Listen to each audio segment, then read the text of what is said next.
बर्फ का तूफान मौत का तूफान बन गया। जिस बर्फ से लोग महजूज होने के लिए मरी पहुंचे थे, वही उनके लिए मौत का सामान साबित हुई। लोग अपने प्यारों के हमराह मरी के सफर के लिए निकले थे, लेकिन ये सफर उनके लिए आखिरत का सफर साबित हुआ। जिला चकवाल के रिहायशी ASI नवीद इकबाल अपने बच्चों को बर्फबारी दिखाने गए और फिर कभी लौट कर वापस न आए। अब तक की इतलात के मुताबिक 21 अफराद जहाँ बाग हो चुके हैं, जबकि काफी तादाद में जख्मी हैं। पाक फौज के दस्ते बर्फ में फंसे लोगों को बचाने के लिए पहुंच चुके हैं और बहुत बड़ी तादाद में लोगों को रेस्क्यू किया गया है, लेकिन अभी भी हजारों की तादाद में लोग ऐसी जगहों पर फंसे हुए हैं जहां फिलहाल रसाई मुमकिन नहीं है। मरी में पेश आने वाले इस दर्दनाक वाकये का जिम्मेदार कौन है? क्या हुकूमत जिम्मेदार है या फिर एक दूसरे की देखा दाखी? लाखों की तादाद में मरी पहुंचने वाले लोग खुद इसके जिम्मेदार हैं। इसका जवाब यह है कि जहां पर इस सानी की कसूरवार हुकूमत है, वहां कुछ न कुछ जिम्मेदारी वहां पहुंचने वाले लोगों पर भी आयद होती है। नाजरीन, ये कोई पहला मौका नहीं है कि इतनी बड़ी तादाद में लोग मरी पहुंचे हों, बल्कि हर त्योहार, चाहे 14 अगस्त हो, ईद का मौका हो या फिर स्नोफॉल का सीजन हो, हमेशा मरी की यही सूरत हाल होती है। लेकिन इससे पहले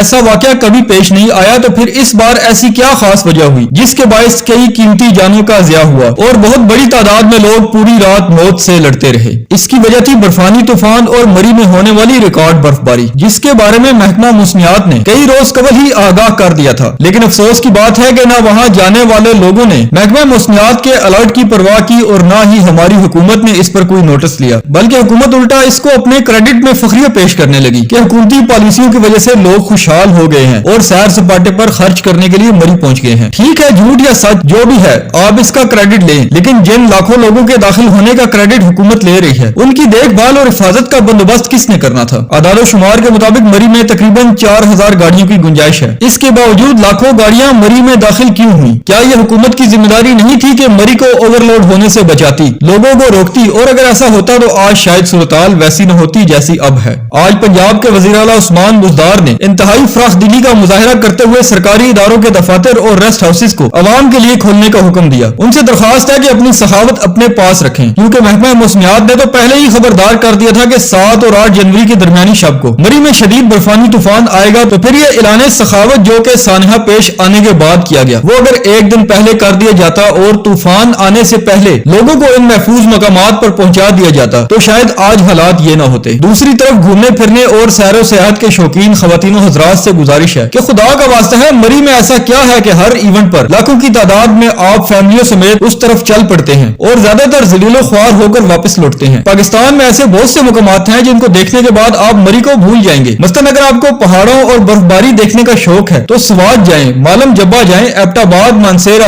और थोड़ा दूर की बात करें तो गिलगित बल्तिस्तान में ऐसे सैकड़ों पॉइंट मौजूद हैं जिनको देखने के बाद आप शायद कभी मरी का नाम भी न लेंगे, और ये पॉइंट्स आपको मरी से कई गुना सस्ते भी पड़ेंगे। इसके अलावा आजाद कश्मीर में तोली पीर बाग और रावलाकोट में बंजूसा झील समेत ऐसे बहुत से पॉइंट्स हैं जहां आपको मरी से ज्यादा सुकून और राहत मिलेगी। आप कभी आजमा कर तो देखें। इसलिए सानने के बाद आपसे हाथ जोड़कर अपील है कि ऐसे मौकों पर मरी न जाएं, और खास तौर पर फैमिली के साथ तो बिल्कुल भी न जाएं, और मरी से भी ज्यादा पुरसुकून और हसीन मुकामात को सर्च करें। वक्त बचाएं, पैसा बचाएं और अपनी और अपने बच्चों की जान बचाएं। और अगर खुदा न खास्ता आप इस तरह की सूरत-हाल में फंस गए हों जिस तरह कल रात मरी में थी, तो गाड़ी से हीटर के साथ साथ ताजा हवा के लिए थोड़ी बहुत विंडो जरूर खुली रखें, क्योंकि रात मरी में जितनी भी अमवात हुई है ज्यादातर गाड़ियों में हीटर चलाने और शीशे बंद रखने की वजह से हुई है, जिसके बायस ऑक्सीजन लेवल गिर गया और लोग मौत के मुंह में चले गए। अल्लाह आप सबका हामी नासिर हो। अगर वीडियो अच्छी लगी तो लाइक कीजिएगा, चैनल को सब्सक्राइब नहीं किया तो सब्सक्राइब कीजिएगा और बेल आइकन के बटन को जरूर दबाइएगा।